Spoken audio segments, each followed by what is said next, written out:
Main కారణం నోటి క్యాన్సర్కు అంటే దవడ అనండి, నాలిక అనండి, లేకపోతే పెలాట్ అంటే హార్ట్ ప్యాలెట్ కపాలం క్యాన్సర్ అనండి, వీటికి కారణం టొబాకో. ఇది మెయిన్ కాజ్.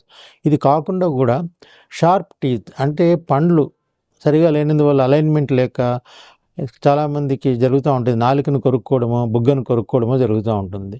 ఒక్కోసారి ఈ షార్ప్ ఎడ్జెస్ టూత్ ఉంటాయి, సరిగ్గా లైన్లో లేకపోవడం వల్ల అది బుగ్గను ఎక్కువగా రాసుకోవడము. షార్ప్ ఎడ్జ్ అంటే బాగా పదునుగా ఉన్న పన్ను యొక్క భాగము బుగ్గకు రాసుకొని రాపిడి వల్ల, ఫ్రిక్షన్ వల్ల ఒక చిన్న పుండులాగా మొదలై అది మానకుండా క్రానిక్ అల్సర్ లాగా తయారై క్యాన్సర్గా మారే అవకాశం ఉంటుంది.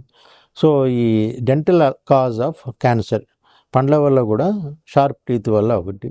కొంతమంది ఎక్కువగా ఆల్కహాల్, తర్వాత విపరీతంగా స్పైసెస్ వాడడం వల్ల కూడా, చాలాసేపు ఆల్కహాల్ యూజ్ వల్ల కూడా, కాంటాక్ట్ వల్ల కూడా మ్యూకస్ మెంబ్రేన్ లోపల మార్పులు వచ్చి డిస్ప్లేసియా అంటారు, దాని తర్వాత అనప్లేసియా క్యాన్సర్గా మారే అవకాశం కనిపిస్తూ ఉంది.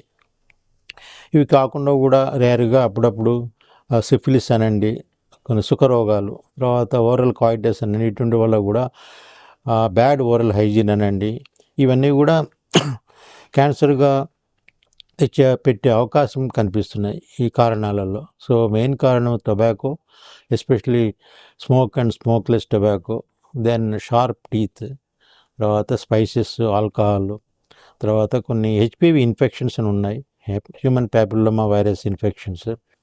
వీటి వల్ల కూడా నోటి క్యాన్సర్ వచ్చే అవకాశం కనిపిస్తూ ఉంది.